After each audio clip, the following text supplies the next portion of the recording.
Assalamualaikum warahmatullahi wabarakatuh. Berjumpa lagi dengan saya Naza. Kali ini saya akan membawakan sebuah kisah yang berjudul Kisah Nabi Daud alaihissalam. Semoga kita selalu di dalam lindungannya. Jangan lupa untuk klik like, komen, subscribe, dan bunyikan loncengnya agar kalian tak ketinggalan kisah menarik lainnya. Tanpa berlama-lama lagi, langsung saja kita ke kisahnya.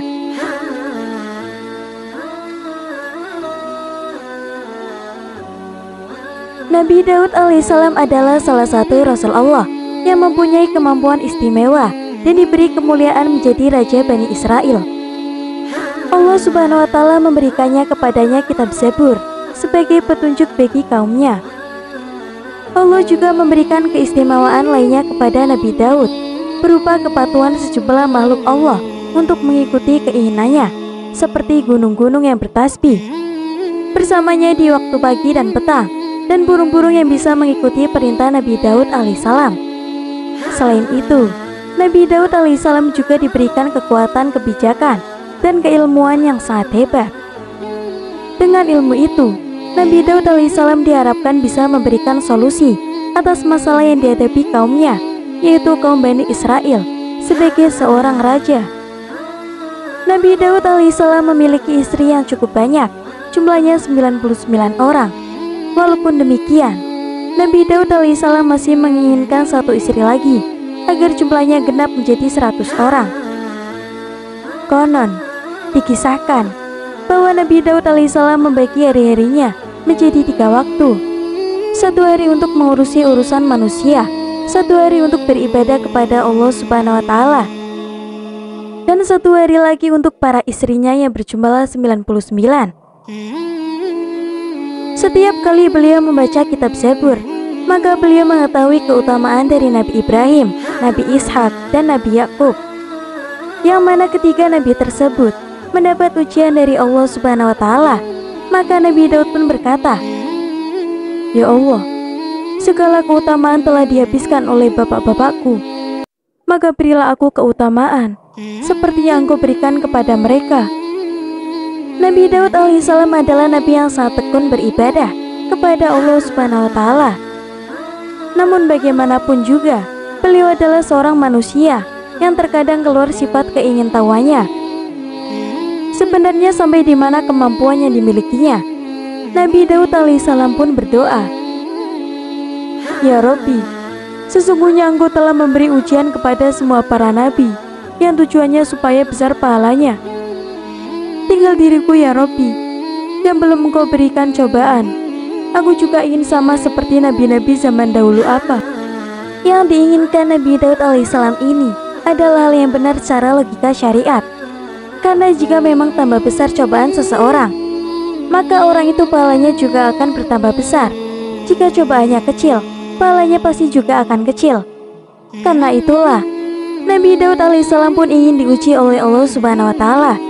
Nabi Daud ingin mendapat cobaan ujian dari Allah Subhanahu wa Ta'ala, tujuannya supaya mendapatkan pahala yang besar di sisi Allah. Maka Allah Subhanahu wa Ta'ala mewahyukan kepadanya bahwasanya bapak-bapakmu telah mendapatkan ujian. Nabi Ibrahim diuji dengan menyembelih anaknya, Nabi Ishak diuji dengan buta kedua matanya, sedangkan Nabi Yakub diuji dengan kesedihan karena kehilangan Yusuf. Sedangkan Engkau belum diuji seperti mereka. Maka Nabi Daud alaihissalam pun berkata, "Ya Allah, ujilah aku seperti mereka, dan beri aku keutamaan seperti keutamaan mereka." Kemudian Allah Subhanahu wa Ta'ala memberikan wahyu kepada Nabi Daud alaihissalam, "Kalau memang permintaanmu seperti itu, maka tunggulah bahwasanya kamu pada hari itu, bulan ini, tahun ini, kamu akan aku beri cobaan. Siapkanlah hatimu dengan sungguh-sungguh, jagalah imanmu, jangan sampai terlepas dariku." Nabi Daud alaihissalam pun sesudah itu bersiap-siap untuk menyambut hari yang sudah ditentukan oleh Allah Subhanahu wa Ta'ala. Maka datanglah iblis laknatullah dalam bentuk menyerupai seekor burung yang modelnya berbentuk seperti burung merpati. Bulu-bulunya terbuat dari emas, sayapnya dari intan permata, paruhnya terbuat dari zamrud hijau. Karena melihat burung seperti itu, Otomatis Nabi Daud alaihissalam punya keyakinan bahwa burung ini tidak mungkin datang dari dunia biasa.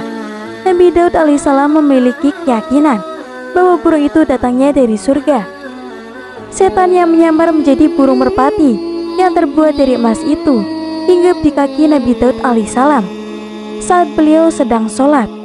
Maka Nabi Daud alaihissalam mempunyai keinginan untuk memegang burung tersebut.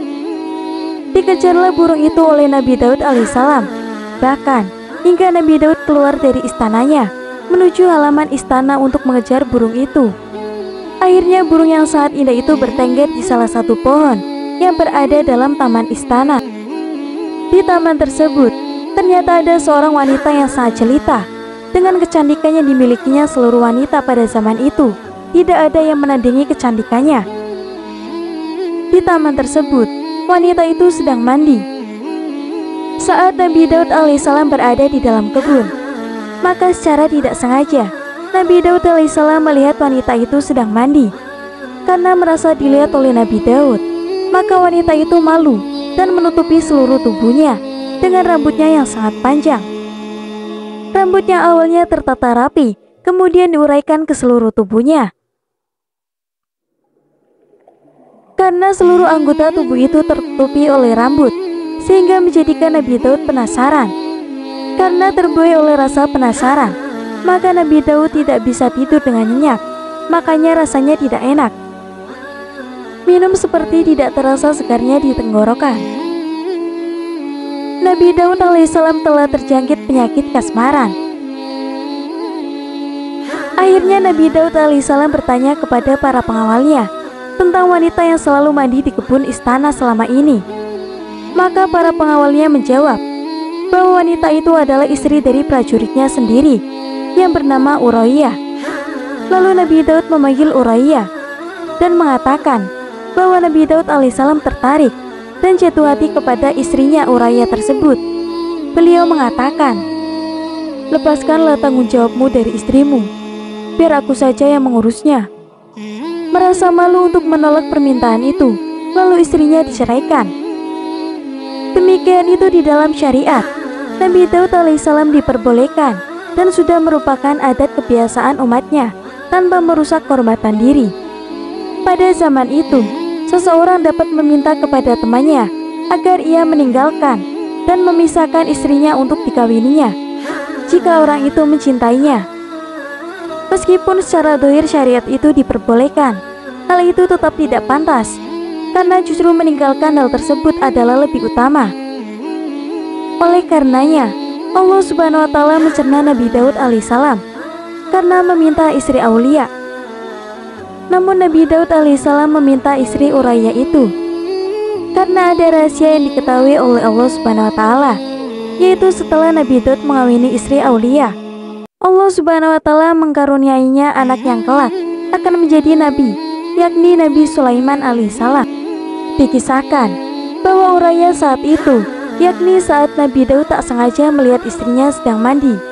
Uraiyah untuk saat itu sedang bertugas keluar daerah di dalam suatu peperangan. Sudah 3 bulan belum kembali juga dari medan pertempuran. Setelah beberapa waktu lamanya, akhirnya prajurit yang sudah melakukan peperangan itu kembali ke kerajaan. Kemudian Nabi Daud alaihissalam mengirimkan pesan kepada pemimpin prajurit yang bernama Uraiyah bin Hana tersebut yang menjadi komandan peperangan.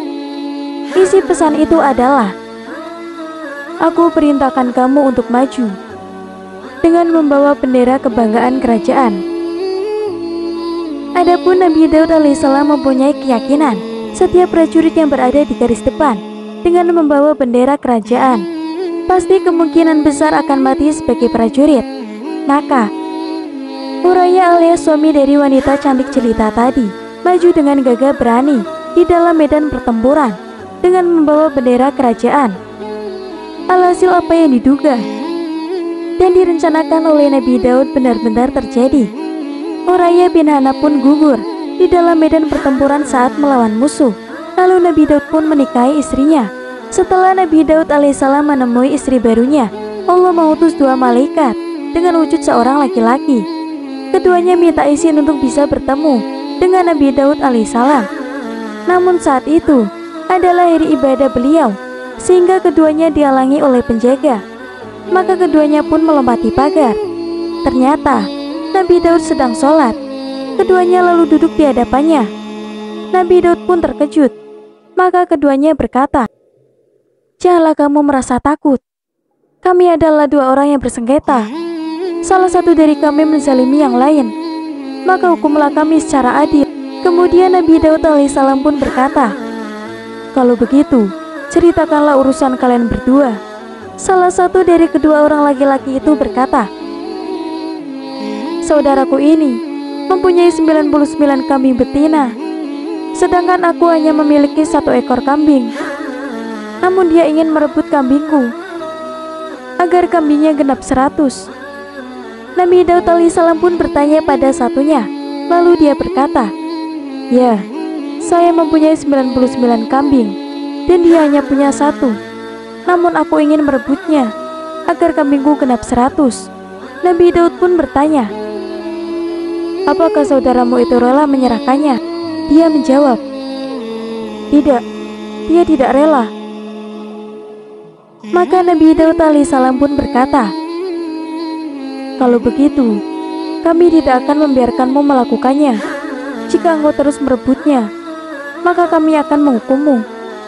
Tiba-tiba salah satu dari keduanya berkata, "Wahai Nabi Daud alaihissalam, engkau lebih layak untuk dihukum. Engkau mempunyai 99 istri, sedangkan Uraya hanya memiliki 1 istri. Engkau kirim dia untuk berperang agar dia terbunuh, lalu kamu bisa menikah dengan istrinya." Saat itu Nabi Daud alaihissalam baru sadar bahwa dia telah berbuat salah. Segeralah dia tersungkur sujud sambil menangis. Dia menangis selama 40 hari, tidak pernah bangkit, kecuali untuk kebutuhan mendesak. Sehingga tanah yang terkena tetesan air matanya, sampai tumbuh rerumputan. Maka Allah subhanahu wa ta'ala mewahyukan kepadanya, "Wahai Daud, berdirilah, aku telah mengampuni dosamu."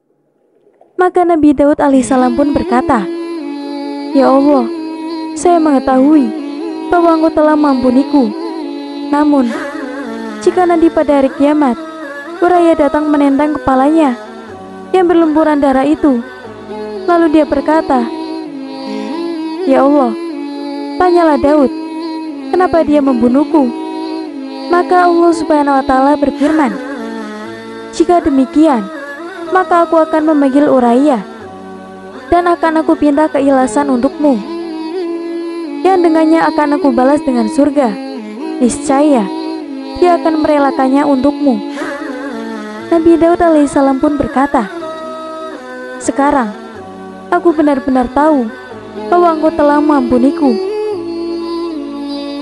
Perlu kita pahami bahwa Nabi Daud alaihissalam adalah seorang nabi, yang artinya beliau terjaga dari kemaksiatan. Sedangkan kisah di atas bukanlah menunjukkan bahwa Nabi Daud alaihissalam melakukan dosa.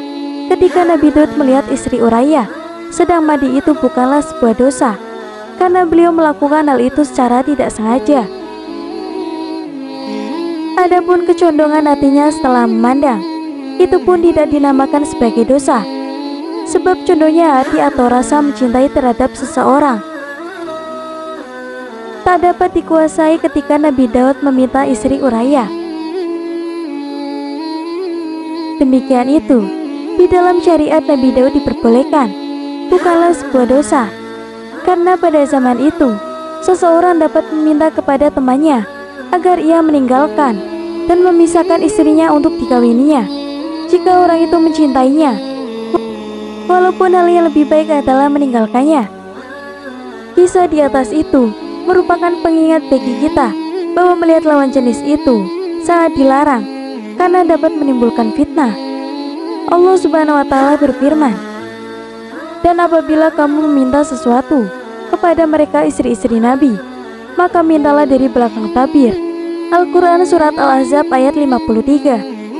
Allah subhanahu wa ta'ala juga berfirman di dalam Surat An-Nur ayat 30 hingga 31 yang berbunyi, "Katakanlah kepada orang laki-laki yang beriman, hendaklah mereka menahan pandangannya dan memelihara kemaluannya.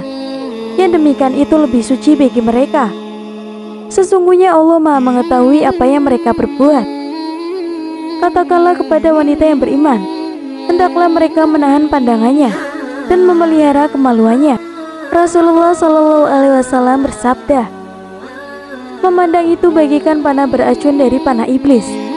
Maka barang siapa yang memandang karena takut kepada Allah Subhanahu Wa Taala, niscaya Allah Ta'ala memberikannya iman kepadanya yang dapat dirasakan manisnya di dalam hati. Nabi Daud alaihissalam bersabda, takutlah memandang, karena dengan memandang itu dapat menumbuhkan syahwat dalam hati. Dan cukuplah fitnah terjadi karena disebabkan oleh pandangan itu. Kemudian Imam Mujahid mengatakan, apabila seorang perempuan menghadap ke muka, maka iblis duduk di bagian kepalanya. Lalu iblis memperindah diri perempuan itu yang diperuntukkan bagi orang yang memperhatikannya. Kalau seorang perempuan berbalik menghadap ke belakang, maka iblis duduk di pantatnya. Lalu iblis memperindah perempuan itu yang diperuntukkan bagi orang yang memperhatikannya. Seseorang pernah bertanya kepada Nabi Daud alaihissalam, apa permulaan yang menyebabkan orang berzina? Beliau bersabda, yaitu akibat memperhatikan perempuan dan memperhatikan dirinya.